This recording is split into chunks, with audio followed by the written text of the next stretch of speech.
You can't even pay your own rent. Christy, what have you done with your life? Dad's voice cut through the laughter like a knife. Mom joined in, smirking. You're almost 30 and still living like a child. Maybe if you'd married someone successful, we wouldn't be embarrassed at family dinners. If your own family ever mocked you, stay till the end. This one's going to hit deep. Don't forget to like, share, and subscribe.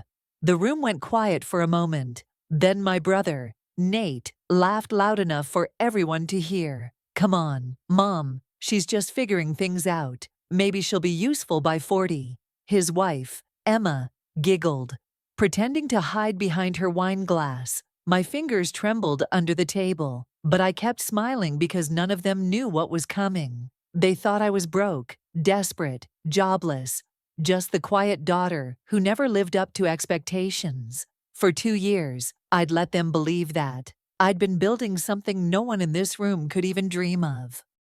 While they mocked my small online projects, I was silently signing 6-figure contracts and owning something that could change all their lives. But tonight wasn't about money, it was about truth. The way my father leaned back, arms crossed, watching me like a failure, it burned in my chest. You've always been the disappointment, he said softly. Your brother took risks, you just played safe and stayed poor. I looked up, meeting his cold eyes. My voice didn't shake. Are you sure about that? The table fell silent. Nate scoffed. Oh, please, Christy. What do you even do all day? You post motivational quotes on the internet and call it work. I smiled. A slow, quiet smile that made him pause. Funny thing about success, I said, it doesn't always announce itself loudly. Mom frowned. What's that supposed to mean? I leaned back, letting my words hang heavy in the air. It means the one you called useless might just be the reason this family still has a house to sit in tonight. Their laughter died instantly. Forks froze midair, and for the first time, they looked at me, really looked at me, like they were realizing they didn't know who I'd become. The silence stretched, then Dad's voice dropped. Suspicious. What do you mean by that? Christy, I took a deep breath and met his gaze. Let's just say that loan you took last year. You might want to know who signed the final approval. The color drained from his face. And that's when the truth started to crack through their perfect little world.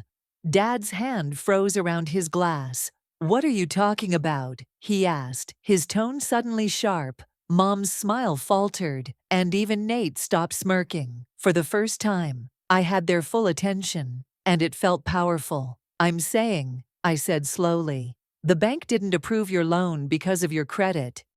They approved it because someone vouched for you, someone with enough business revenue and influence to guarantee it. I paused, watching confusion twist across his face. That someone was me. Nate laughed nervously. You, Christy, you don't even have a real job. Yeah, I said, leaning forward. That's what you've always believed, right? That my online business was just a hobby, that my late nights meant nothing. You thought I was wasting my life while you built your real career. He rolled his eyes. Stop pretending you're some secret millionaire. I chuckled softly. Pretending you really think a hobby pays for 2 offices in downtown Seattle. The room fell silent again. Mom blinked fast, trying to process what she just heard. You're lying, she whispered. You don't even have a car. That's because I don't need one, I said calmly. I own 3 company vehicles and a delivery fleet. Dad's jaw tightened. This is ridiculous, he snapped. What are you trying to prove? I looked straight at him. Nothing. You all spent years calling me lazy, useless, and dumb. I stayed quiet because I didn't need your validation. But tonight, I'm tired of being silent. Nate leaned forward, his voice low. If you're so successful, where's the proof? I smiled. Funny you should ask. I reached into my purse and placed a set of silver keys on the table. Everyone stared. That's for the new house, the one I just bought. Mom blinked. A house. Correction, I said, tilting my head. A mansion. 5 bedrooms. Lakeview. Paid in full. The color drained from her face as she looked at Dad. searching for words. But I wasn't done. Remember when you said no one in this family would ever rely on me? Turns out you already have. Nate's tone turned defensive. You expect us to believe this. You're lying just to embarrass us. I leaned in closer, my voice calm but cutting. You embarrassed me for years, publicly, constantly. But the funny thing about underdogs, I paused, letting the moment stretch. We always rise right when you least expect it. Dad clenched his fists. You're bluffing. Am I whispered. Check the name on your mortgage. His face went pale. Mom gasped quietly, covering her mouth as he pulled out his phone, scrolling with shaky hands. The silence grew thick. Then his eyes widened. He looked up at me, shock, confusion, and something close to fear in his eyes. And before he could speak, I said softly, You wanted to call me useless. Let's talk about who really owns this house now. Dad's hand trembled as he scrolled through his phone. Then he looked up at me, his face drained of color. Your name, it's on the deed, he stammered. Mom's fork clattered onto her plate. Nate's grin finally disappeared. Impossible, he whispered. How? How did you even get that kind of money? I smiled faintly. While you were busy mocking me for not having a real job, I was building something real. The app I started 2 years ago. It's now one of the top freelance platforms in the country. We just crossed 1 million users last month. Mom blinked, her voice shaking. 1 million. Yeah, I said quietly. And every time someone takes a job through it, I earn a cut. Nate scoffed, desperate to find footing. You're making this up. Christy, you've always been dramatic. I didn't answer. I simply pulled up my phone, opened my banking app, and slid it across the table. His jaw dropped when he saw the balance. A figure with more zeros than he'd ever seen in his own account. Dad's voice cracked. How could you keep this from us? I met his eyes calmly.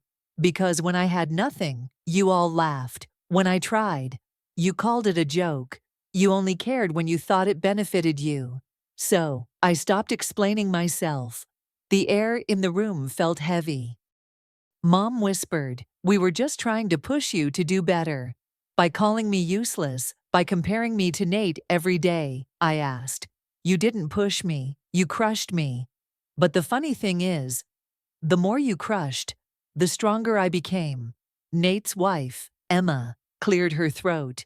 Okay, but why rub it in now if you're doing so well? Why embarrass your family? I turned toward her slowly. Because this dinner wasn't about family, it was a show. Another chance to mock me in front of everyone. You called me here to feel superior. I came here to end that. Dad's eyes narrowed. And what I leaned forward. My tone steady, but cold. This game, where you pretend to hold power, from today, everything changes. I'm not the weak one anymore. Nate crossed his arms.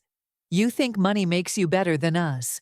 No, I said, standing up. But it makes me free from you. The table went dead silent. Only the ticking clock filled the room. I reached for my purse and started to walk away when Mom's voice cracked. Christy, wait. I turned, meeting her teary eyes. You said I was a burden, I said softly. Now you're sitting in my house, eating food bought with my money, while calling me useless. She opened her mouth, but no words came. I gave her a faint, sad smile. Dinner's over. And just as I turned toward the door, Dad's voice shook behind me. Christy, wait. We need to talk. I paused just for a second. Now you want to talk? I said quietly. Funny how that only happens when you realize who's really in control. I stepped outside into the cold night air, free for the first time in years. But what I didn't know was that this dinner wasn't the end. My family had one last card to play. I woke up the next morning to a flood of messages. My mom had called 10 times. Nate sent a text that read, We need to meet. It's about the house. My stomach twisted. I knew that tone. Whenever they couldn't control me emotionally, They'd try legally. Sure enough, when I walked downstairs, there was a white envelope taped to my door, a legal notice. My name was printed in bold on top. I tore it open, and my heart froze. It was a petition from my own family, claiming I'd fraudulently transferred ownership of the property. I laughed bitterly. So, this is what family means to them now. Just then, my phone rang. It was Dad. "Christy, we didn't want to do this," he said in a fake, calm voice. "But you tricked us. You're trying to humiliate your own blood." "I didn't trick anyone," I said coldly. "You just can't stand that I succeeded without you." "Then prove it," he snapped. "Court's in 2 days. Bring your evidence." The line went dead. My hands shook, but not from fear or disbelief. My own family was dragging me to court for the house I bought. The house they'd laughed about last night. For the next 2 days, I didn't sleep. I gathered every document, every tax record, wire transfer, contract. My lawyer, Mason, kept saying, "Christy, they have no case. They're bluffing." But deep down, I knew my family. They'd lie, twist, and manipulate if it meant keeping their pride. The day of the hearing arrived. As I entered the courtroom, I saw them, my parents sitting together, Nate beside them, smug as ever. He leaned back and whispered something to Dad that made them both laugh. I took my seat, holding my composure. Mason leaned over. "When it's our turn, don't speak until I tell you. Let them bury themselves first." The judge entered, and the hearing began. Nate's lawyer stood up dramatically. "Your Honor, this woman deceived her elderly parents, manipulated their trust, and transferred property illegally." My mom lowered her head, pretending to cry. My dad dabbed fake tears with a tissue. It was a full performance. The judge turned to me. "Miss Christy, how do you plead not guilty?" I said firmly.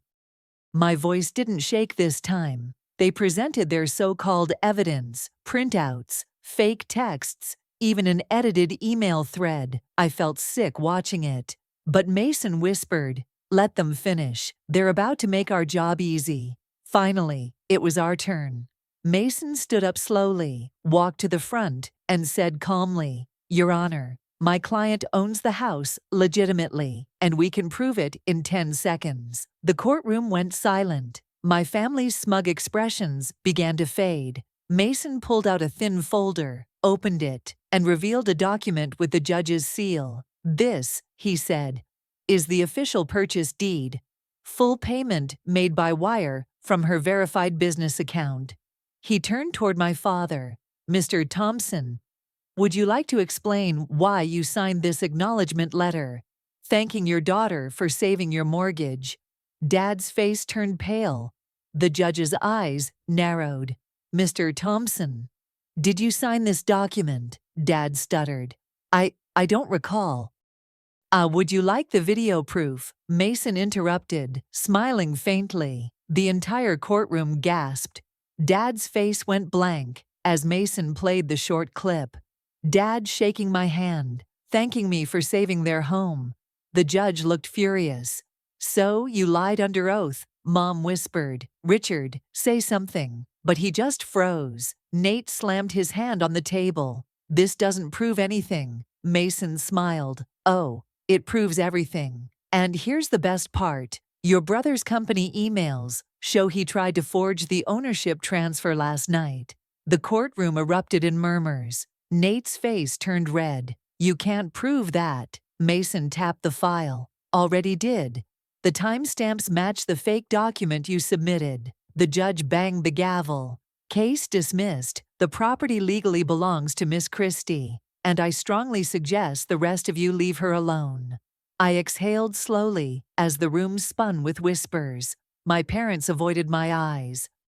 Nate stormed out, muttering curses under his breath. Outside, sunlight hit my face, like freedom. Mason turned to me. "You handled that like a pro." I smiled faintly. "No, I just finally stopped letting them control the narrative." As I walked away, my phone buzzed again. A text from Dad. "We just wanted you to come home." I stared at it for a moment, then deleted it without replying. Some homes aren't worth returning to, because that night at dinner, they called me useless. But today, the world saw exactly who is in control.